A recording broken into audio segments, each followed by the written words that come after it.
Greetings everyone, Steve Cole here, and today we're going to talk about TXA for about the next 10 minutes or so. So, a lot of times when students sit in a class, one of the first things an instructor puts up is, of course, the infamous objective slide. And you see students' eyes just kind of gloss over it as instructor clicks pretty quickly past that. I think these objectives or learning outcomes are really important. They're important for me as an instructor to help me stay on task, and they're important for you as a student so you know what you're going to learn and if it's going to be important to you. The problem is they're usually written in kind of formal and boring language. So here I've taken my objectives and I've transcribed them into simple everyday paramedic speak. So you're going to learn how TXA works. We're going to talk about the research that supports us using it as paramedics in a pre-hospital setting. We're going to talk about the indications, we're going to talk about the contraindications, and we're also going to talk about how you're going to give TXA because it's been updated. The dosage has been changed recently.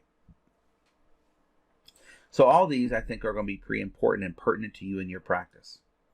So I'm an EMS geek and I geek out on especially I'm a bit of a history geek too, so this was fascinating to me, is that TXA has been around like many of our drugs since the 1970s, even though we've only heard about it really in the past 10 years.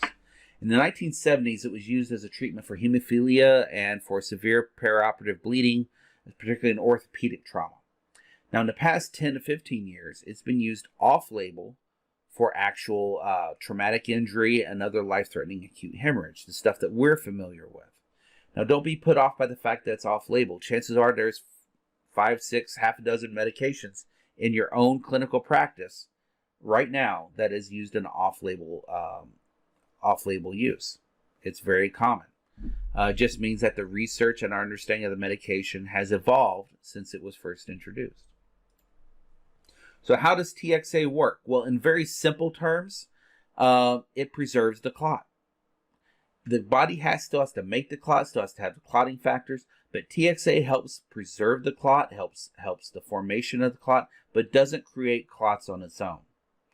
Now, those clots are important because they help stop the hemorrhage and keep the blood where it's useful in the vasculature instead of either on the ground or somewhere else. A physician once referred to TXA, her physician once referred to TXA as the anti-TPA. And that TPA often breaks up clots, TXA helps protect them. So what research supports this off-label use of TXA in the pre-hospital setting? Well, probably the biggest one is the 2010 CRASH-2 trial.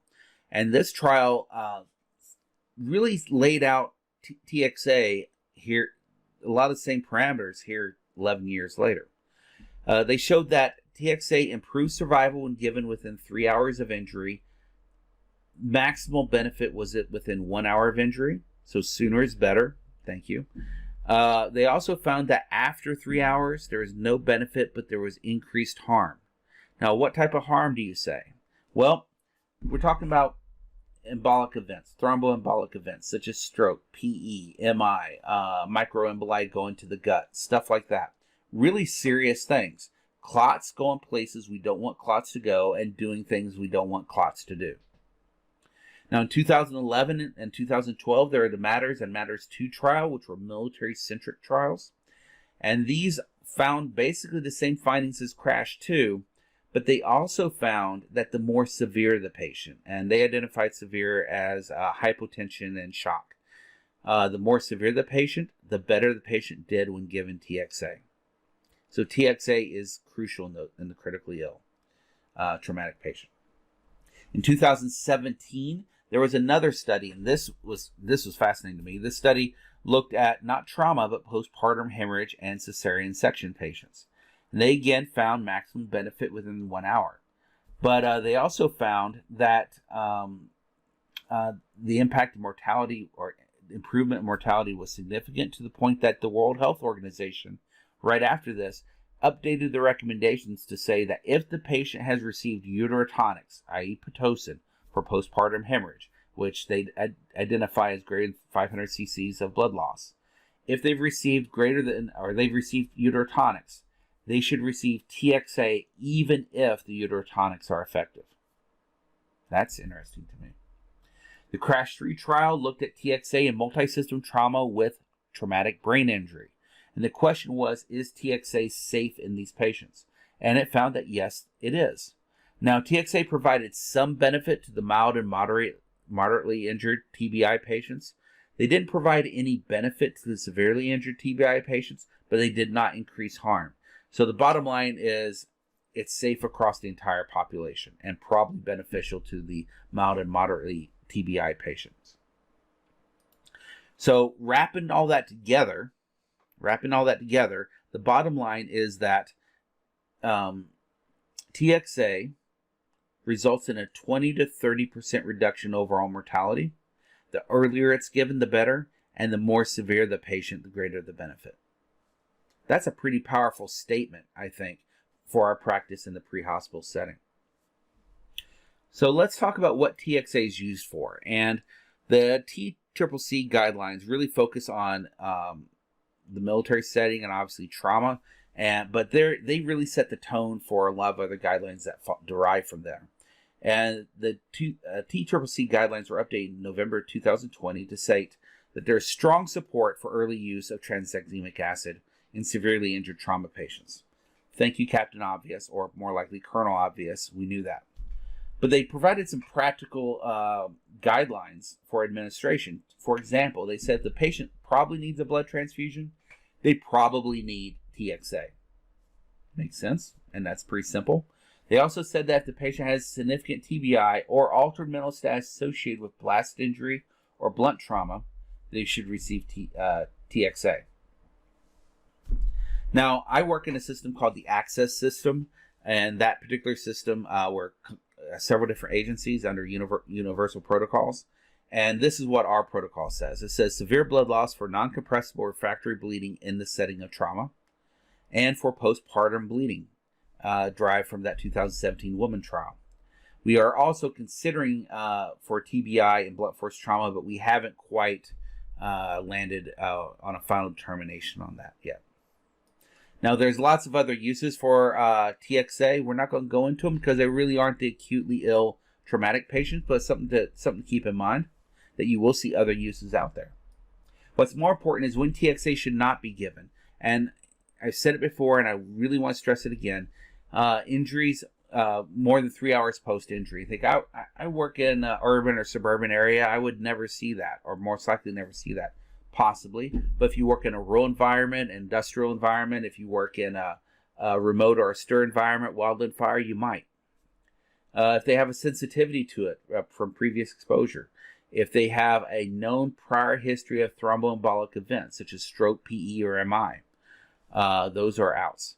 And finally, GI bleeding and esophageal hemorrhage. I admit this kind of saddened me because I was hoping, if you've been in EMS a while, you've been on this fountain of blood from the esophageal varices patient. I was hoping this would give us another tool to manage them. And evidently, there were some other people hoped that too, because in 2020 they did the halt trial. And sadly, the halt trial found there is no benefit to mortality, did not help at all, but doubled the risk of thromboembolic events compared to the control arm. Now, what does that mean by doubling the risk? It means literally double the risk of stroke, PE, stuff like that. Now, the study didn't clearly state why, but I think what it is that many of these patients have chronic GI hemorrhage in addition to their acute event. And because the chronic hemorrhage, that puts them in the post 3 hour category and the increased risk. That's just my guess, though. So how do I give TXA? Well, the earlier recommendations were for a 1 gram bolus and 1 gram infusion with a 1 to 3 gram maintenance infusion over 24 hours. The 2020 TCCC recommendations are for 2 grams slow IV bolus or infusion. Our protocol locally, just gives some perspective, is 2 grams and 250 cc's administered over 10 minutes. We went with 250 cc's because we don't carry 100 cc bags, and it was a logistical decision. Okay, now you might be thinking, which should I do? Should I do an infusion or a slow push? And I think it really depends on your system and resources. Personally, I would do an infusion because I think that if the patient's critically ill, I need that extra set of hands not to be tied up over 10 minutes. Regardless, keep in mind that however you give it, if you give it fast, you're going to have a significant hypotension risk. So instead, I think the infusion's better, but that's personal opinion. We administer it in 250cc bags. Some agencies administer it in 100cc bags. No preference there as long as it's over 10 minutes, and then you can just run it and move on to other priorities. So wrapping up here, TXA is safe in the pre-hospital setting by paramedics. TXA is for acute hemorrhage under 3 hours.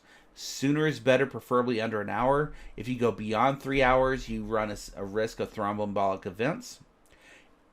TXA is good for traumatic bleeding, for multi-system trauma with head injury, and for postpartum hemorrhage, but is bad for your GI bleeds, your esophageal varices, your chronic bleeding. The dose just changed from 1 gram to 2 grams, and in my opinion, it's probably better to give it via an infusion than a bolus, though both are still acceptable. But regardless, giving it too fast increases the risk for hypotension. Now, with that in mind, thank you for your time, and maybe I'll see you out there.